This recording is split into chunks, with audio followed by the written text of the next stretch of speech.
like the wheelbase, I like the size. It's very easy to drive every day if you can pay the gas bills, I think.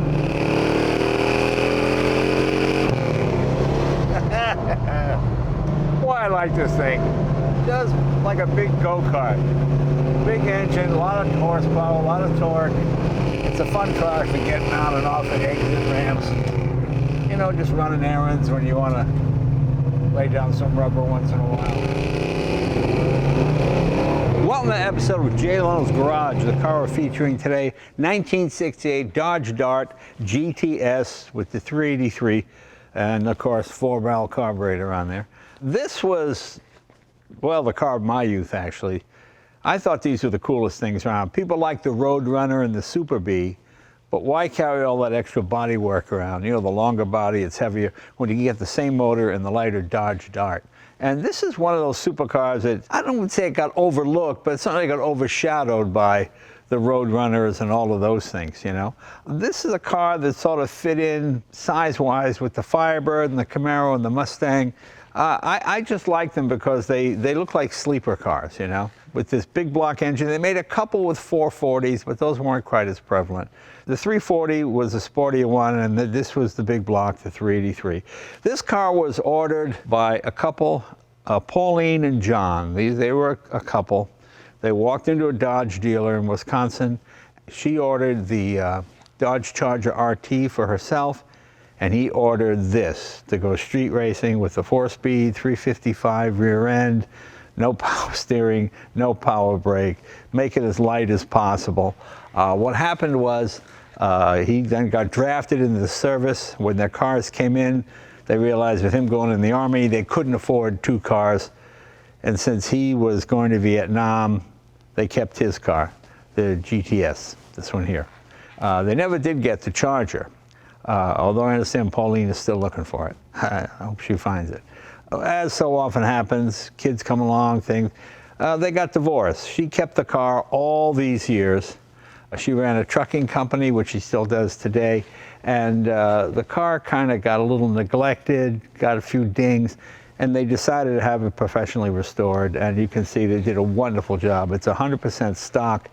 They had put some headers on it. They went back to the factory setup, the factory manifolds. So now it's exactly as it left the factory, with the exception of the Krager mags. This was the hot magnesium wheel when I was a kid, Krager SS's. Everybody, especially guys in New Jersey with Camaros, oh, they love these big Kragers. I just like the look of this car. It's clean. It's a nice, simple design. It's a 2-door. And the cool thing about this when I acquired it, as I said, it's a one-owner vehicle from new. That's 100% documented. It never sort of fell out of favor. By that I mean it didn't like disappear to 3 other buyers and then turn up again. It's been the same family the whole time. I've got every bit of paperwork. I've got the build sheet. I'll show you in the trunk. Every oil change slip, everything that was done to this car. Pauline really loved this thing, and she wanted to go to a good home, and I was glad that she chose me to be the buyer. But I will show you all that paperwork in just a second. I love this color. I'm not sure what the exact name of this color is. In the turbine car from the 60s, they called it turbine bronze, but it's kind of like that. The only other accessory is an aftermarket tachometer, which is mounted right there on the steering column. But other than that, it's exactly 100% as it left the factory. Well, here, let's open the hood. We'll show you that 383. It's amazing how clean engine compartments were back in the day. Although I imagine 1968, this might have looked complicated, but everything is fairly easy to, very accessible. You got distributor right here. There's your coil, 4-barrel carburetor. As you got dual braking system, which was mandatory by 68, washer bottle, yeah, alternator. Everything is exactly as it was. I'm running Evans Cool in this one. Evans Cool is that non-water-based coolant, so it doesn't allow any rust, you know. This is life of the car coolant. You put this in, you never have to change it again. It doesn't boil until it's well over 300 and something degrees, so it's perfect for someone who stores cars. If you don't, yeah, this gets taken out about maybe once or twice a month, so it's perfect. You're not going to promote any rust, you know. I've told the story a million times at a Packard, and the water pump had some problems, and I thought, oh boy. So once I got the water pump off, I thought this thing's going to be locked up. It wasn't. It was beautiful inside. It looked great. It just, the seals had deteriorated and it was leaking, but the Evans really worked well there. That's about it. That's the factory radiator. Everything here is exactly as it would have been in 1968. This is one of those cars, if you like muscle cars, this is what you want to find, something in this condition.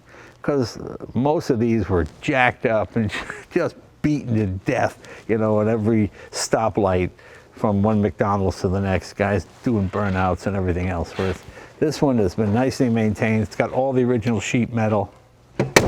Let me show you what I was talking about with all the paperwork in the trunk. This is really pretty cool.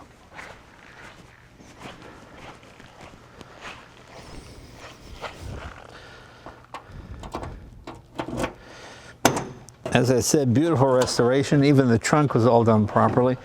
Here you've got the original build sheet. This is always in the back seat of the car.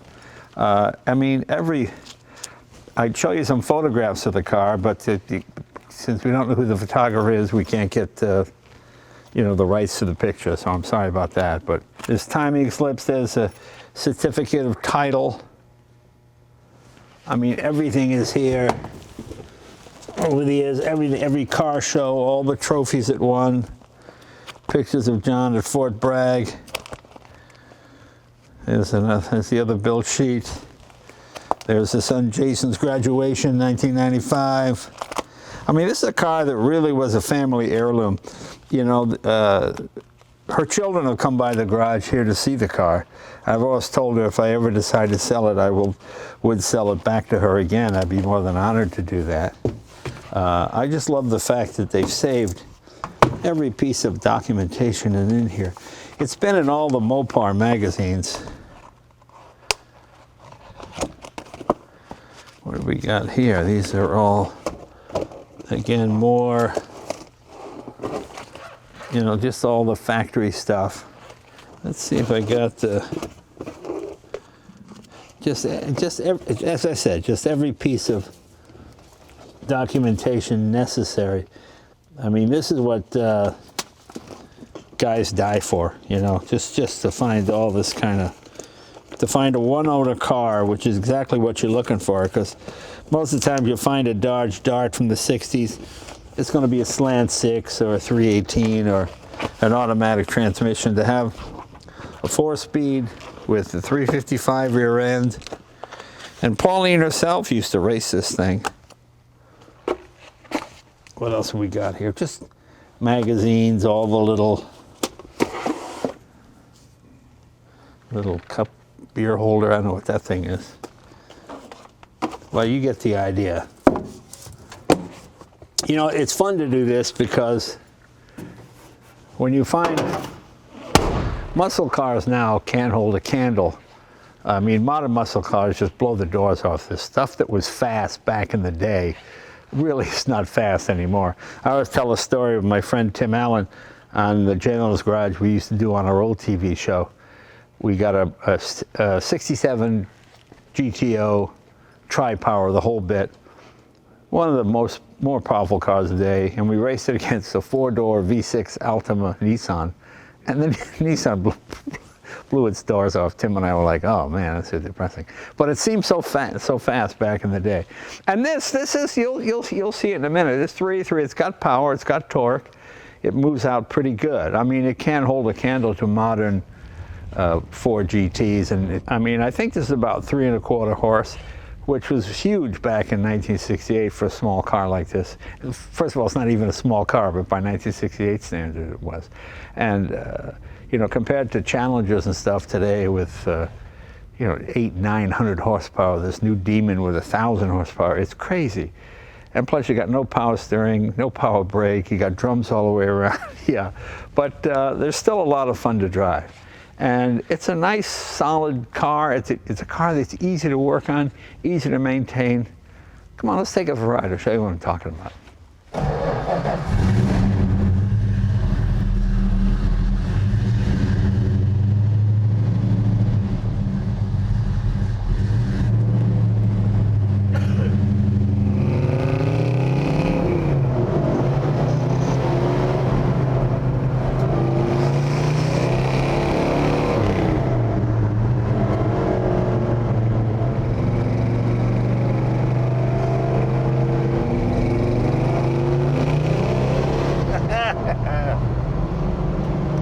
why I like this thing.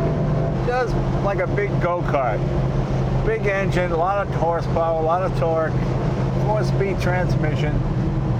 And you know the drum brakes are fine. I know discs are obviously much better, but it's not like a car I'm flying through the hills in. You just kind of, it's a fun car for getting on and off of exit ramps and, you know, just running errands when you want to lay down some rubber once in a while.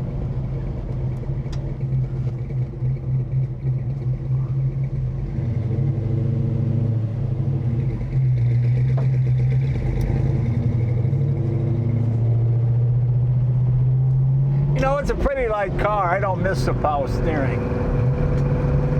Linkage is a little clunky, but that's the way the factory units was. You always put a Hurst 4-speed. That was sort of the way to go back in the day.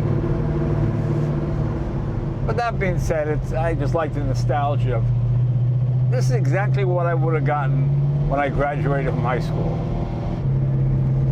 And of course, that hood, those hood vents are purely ornamental. They don't do anything. Because you got to stick your hand out the window, adjust the mirror as God intended. I said I like this better than the Super Bee or the Roadrunner. No goofy beat porn or cartoon characters. You know, just everything you need. And those Krager mags are a real throwback to the era as well. That was the Hot Wheel.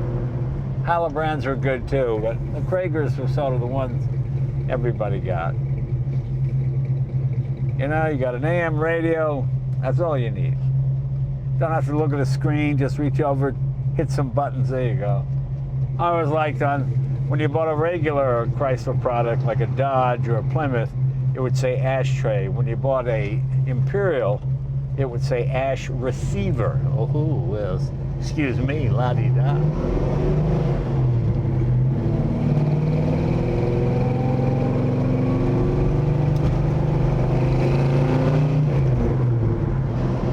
You didn't get a full complement of gauges when you bought one of these back in the day.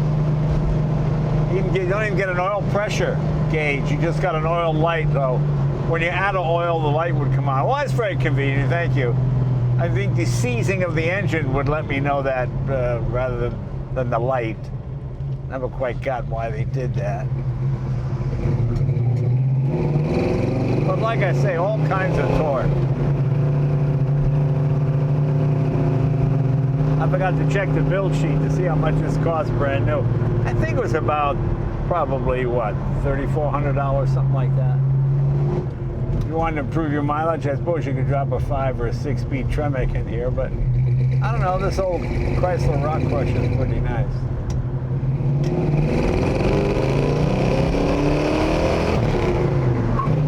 Hey, look at that little chirp, huh? Little third gear chirp. You know, it's fast. I think it's fast by modern standards. What you don't make in horsepower, you make up in lighter weight. I wouldn't be surprised if this was under 3,000 pounds, probably 2,800, 2,900, something like that. That's fourth gear. Yeah. It's like a brand new 1968 car. Got new rubber seals, everything. They really did a nice job. Pauline, thank you. Pauline was glad that I bought this car because I didn't try to flip it. You know, I talked to a lot of people that they just want their vehicle to go to a good home. It's something they loved and cherished. And then they sell it to somebody, and then 2 weeks later they see it on Bring a Trailer for twice the money or 3 times the money. It's a little disingenuous, you know. But whenever I buy a vehicle, I don't sell anything. People know they can come by and visit it. Pauline, as I mentioned, has come by with her family, and it's nice. And they tell me stories about the car, because that's really what makes it, you know. I mean, if you have a bad experience with a car, you're just not interested in that car anymore, you know. Whereas something like this, where the family loved it and your mom went racing with it, and hilarious. I always thought that was the most bizarre sort of hood, you know, because it's not functional. It just looks kind of, it's different, I guess. You know, the great thing about driving these cars is no splitter to rip off when you go in a low driveway or something. You know, it's got nice normal ground clearance. Actually handles pretty good, you know, with speed. It almost feels like it's power steering. You know, it's funny getting a modern Dodge like a Challenger or a Hellcat, and in top gear you're turning 1100 RPM or something at 60 or 70. Whereas this old girl with just 4 speeds instead of 6, 7, 8, 9, 10 in some cases. You're always around 3,400, 3,500. Watching the gas gauge like watching the hands of the clock, you know, especially the minute hand, yeah.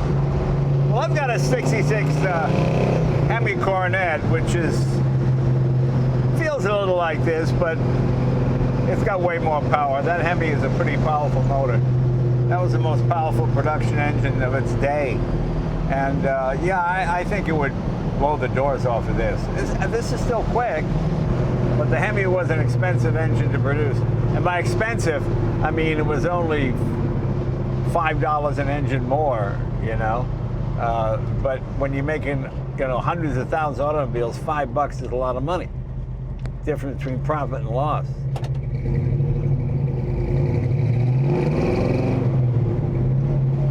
That's why the 440 replaced the Hemi, because the 440 could be made for $5 less. It made pretty good horsepower. The 440, truth be told, was probably a better street engine, but the Hemi could really breathe, and if you got it to breathe properly, boy, you could really make some serious horsepower.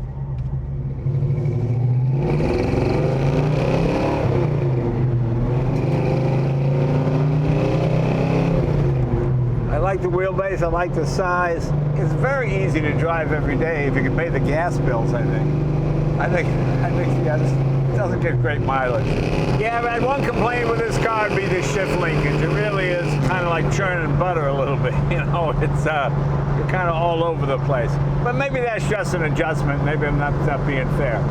And it's not really that bad, I can live with it. But you see why people switched to the Hirsch shifter back in the day, because that was just the way to go. Once again, I want to thank Pauline for preserving this car and saving it. You know, it's a piece of Mopar history. It's a little unusual with the 383, the 4-speed, the 355 rear end. You know, all the delete options to make it a little bit faster, a little bit more powerful.